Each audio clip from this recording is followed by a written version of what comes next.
Con 54 años, Gorbachov es el miembro más joven del Politburó. Es también el primer líder soviético que ha vivido, siendo un niño, la Segunda Guerra Mundial. Su familia sobrevivió a la ocupación alemana y al reinado del terror de Stalin. Esas experiencias moldearon al hombre. Cuando sube al poder, Gorbachov se muestra muy diferente. De pronto llega un hombre que habla con libertad, que sonríe, sale de su coche y pasea por la calle, habla con la gente, toca a la gente. Y eso es increíble. Aunque Gorbachov cree firmemente en el comunismo, también reconoce que el régimen debe cambiar para poder sobrevivir. Para renovar la fe de su pueblo en el sistema, promete algo nuevo. El Estado practicará la transparencia y la honestidad. La glasnost ha llegado. Y se inicia con la guerra en Afganistán. Lleva alargándose ya 5 años y es una enorme sangría para la economía soviética. Pero la mayoría de los soviéticos no han sido informados de esa despiadada guerra de su ejército contra los rebeldes islámicos. Los periódicos cubren actos de coraje, de generosa asistencia y ayuda a la población afgana. Proporcionan alimentos. Eso es lo que se lee en los periódicos. 10.000 soldados soviéticos han hecho el sacrificio definitivo en Afganistán. La fea verdad de esta guerra empieza a filtrarse.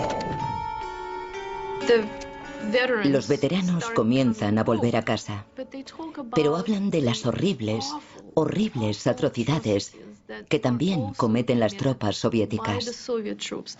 Cada vez más soldados regresan diciendo que es un crimen lo que estamos haciendo allí. Gorbachov sabe que la propaganda ya no puede seguir ocultando la verdad. Empieza a hablar abiertamente de la guerra, incluso lo llama una herida abierta.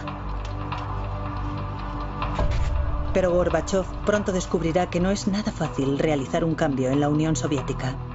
Gorbachov reconocía la necesidad y el deseo de hacer cambios en la Unión Soviética. Quería abrir la sociedad soviética para hacerla más transparente.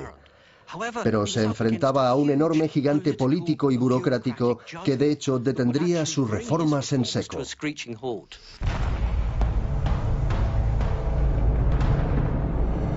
Sábado 26 de abril de 1986, se produce un accidente en el reactor número 4 de la planta nuclear de Chernóbil en Ucrania.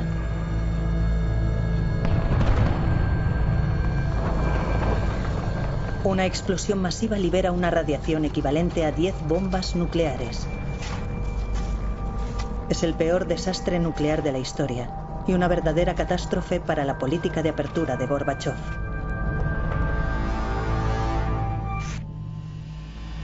A 3 kilómetros de la zona de impacto se encuentra Pripyat, con una población de 55.000 habitantes. La vida sigue como siempre, a pesar de los peligrosísimos altos niveles de radiación en el aire. Sus efectos pueden verse claramente en un documental rodado aquel día.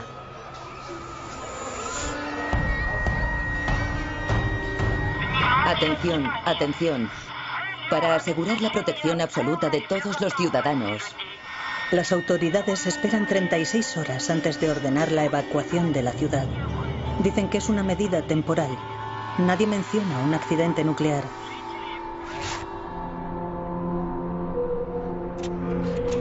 Una nube radiactiva se extiende rápidamente por Europa. Los técnicos de una planta nuclear de Suecia advierten niveles anormalmente altos de radiación.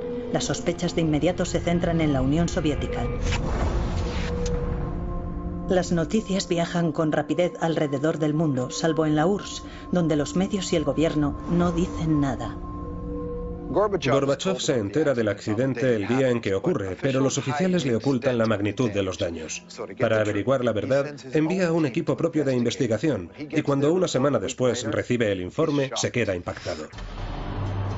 Curiosamente, decide guardar silencio. Es una especie de tradición en la Unión Soviética la de no revelar ninguna información al mundo exterior cuando hay un accidente grave, a no ser que sea absolutamente necesario. La televisión soviética tarda más de 2 días en comunicar en un breve anuncio que ha habido un contratiempo en Chernóbil. Aún no se dice nada del peligro de la radiación. En Kiev, a solo 150 kilómetros de Chernóbil, las celebraciones del Día del Trabajo están en pleno auge, como si nada hubiera pasado.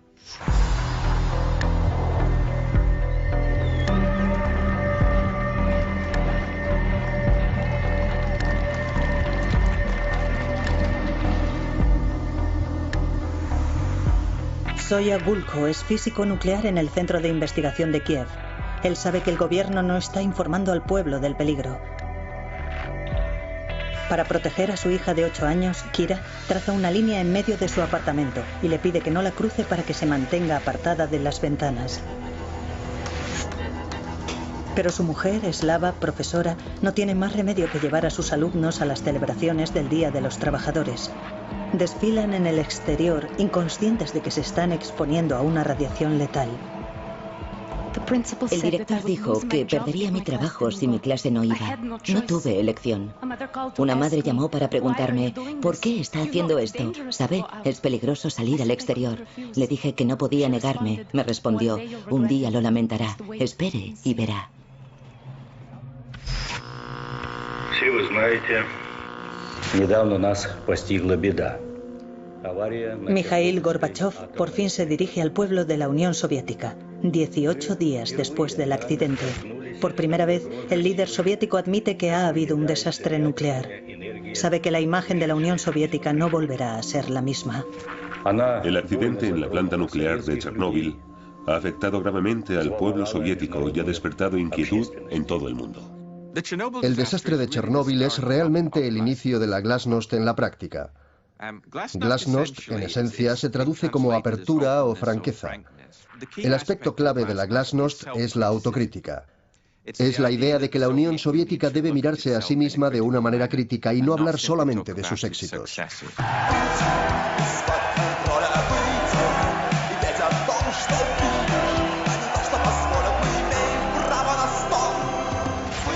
Mikhail Borsikin y su banda Televisor toman la palabra Gorbachev.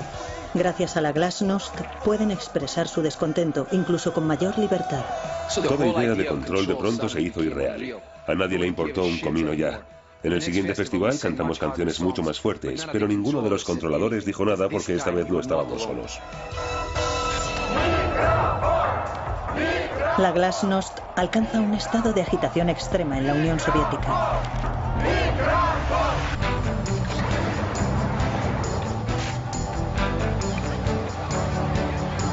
¿Quién habría soñado que un líder soviético podría ser un día en Norteamérica más popular que el propio vicepresidente de los Estados Unidos? Pues eso es exactamente lo que pasó cuando el señor Gorbachev fue a Washington y decidió dar un paseo. ¿Qué piensa usted de Gorbachev? Ese hombre es un genio de las relaciones públicas. Saltar de un coche de esa manera, increíble. Cuando Gorbachev llegó a Norteamérica, fue recibido como un héroe por el pueblo norteamericano, porque el mensaje que proyectaba era de esperanza. Y ese es un mensaje que el pueblo norteamericano llevaba añorando largo tiempo. Mal aconsejado habría estado el presidente Reagan si hubiera ido contra esos sentimientos. El 8 de diciembre de 1987, la Guerra Fría toma un nuevo giro, ya que Ronald Reagan por fin cambia el tono. A menudo he sentido que nuestros pueblos deberían haber sido mejores amigos desde hace mucho tiempo. El odio se ha convertido en amor. Gorbachev estaba en Washington para firmar un acuerdo histórico, no solo para limitar las armas nucleares, sino para destruirlas.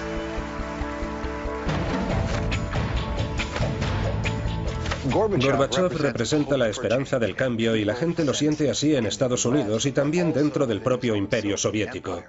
Incluso también en las manifestaciones de Polonia, aunque tal vez no dieran esa impresión a primera vista. La situación en Polonia no ha mejorado desde que el general Jaruzelski impusiera la ley marcial. En el verano de 1988, miles de trabajadores polacos están en huelga. Sus demandas son claras. Solidaridad debe ser legalizado otra vez. El general Jaruzelski por fin acepta negociar con Lech Walesa. No tiene elección. Mikhail Gorbachev ha anunciado que la Unión Soviética ya no saldrá al rescate de sus aliados comunistas. La cruda realidad es que ya no tiene los medios para hacerlo. Cualquier interferencia en los asuntos internos o cualquier intento por limitar la soberanía de otro Estado, amigo, aliado u otro, sería inadmisible. El mensaje de Gorbachov es completamente revolucionario. Está rompiendo con 40 años de tradición soviética. 40 años en los que la Unión Soviética tuvo más que palabras para imponer el modo en que se dirigían sus países satélite. Un viento de libertad está soplando a través de Europa Oriental y Polonia es la primera en beneficiarse. Abril de 1989. Tras 2 meses de negociaciones, el gobierno polaco cede. Solidaridad, para deleite de todos, es legalizado. Se organizan elecciones y el 4 de junio, después de misa, todos corren a votar. Nuestro primer voto en 40 años. Solidaridad logra una victoria impresionante. Polonia se convierte en el primer país del bloque oriental en tener un primer ministro no comunista. Polonia tardó 10 años en alcanzar esta posición, pero para el resto de Europa Oriental los acontecimientos se sucederían ahora rápidamente con un impulso propio. Ese mismo verano, Hungría comienza a derribar el telón de acero que la separa de Austria.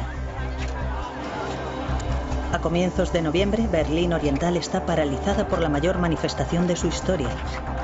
El 9 de noviembre, el símbolo más famoso de la Guerra Fría, el muro de Berlín, cae con estrépito. De vuelta en Polonia, Marcy está pegada a la televisión.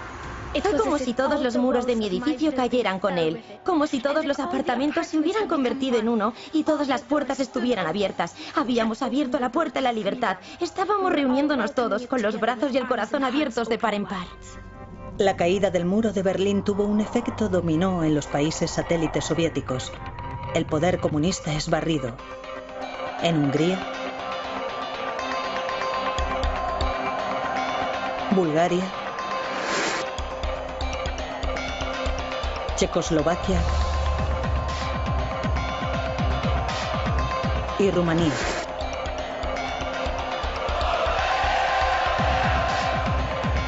Terminan 40 años de división en Europa, pero los vientos del cambio aún seguían soplando con fuerza. El 1 de diciembre de 1989 tiene lugar una escena que habría sido inimaginable solo unos meses antes. El Papa Juan Pablo II saluda a Gorbachov. La cabeza del catolicismo y la del comunismo juntas. Una vez más, el odio se ha convertido en amor. Al día siguiente, en medio de una tormenta frente a las costas de Malta, Gorbachov se sienta junto al nuevo presidente de Estados Unidos, George Bush padre, y lo hace oficial. El mundo está abandonando una época, la Guerra Fría, y entrando en una nueva. Hemos enterrado la Guerra Fría en el fondo del mar Mediterráneo. Más tarde, será reconocido como el principal arquitecto y el responsable de terminar con la Guerra Fría. Le concederán el Premio Nobel de la Paz. Gorbachov está en la cima del mundo. Pero no había soñado con lo que ocurriría a continuación.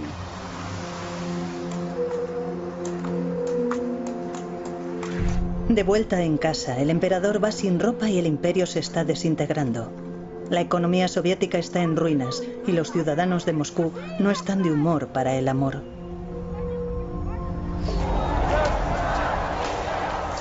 La propaganda infundía un sentimiento de orgullo por los logros de la Unión Soviética como superpotencia.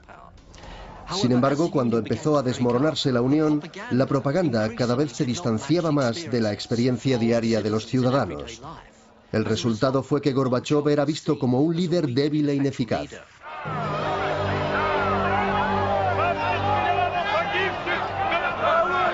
En el desfile del Día del Trabajo, Gorbachov es acosado por la multitud. Finalmente le obligan a abandonar la tribuna.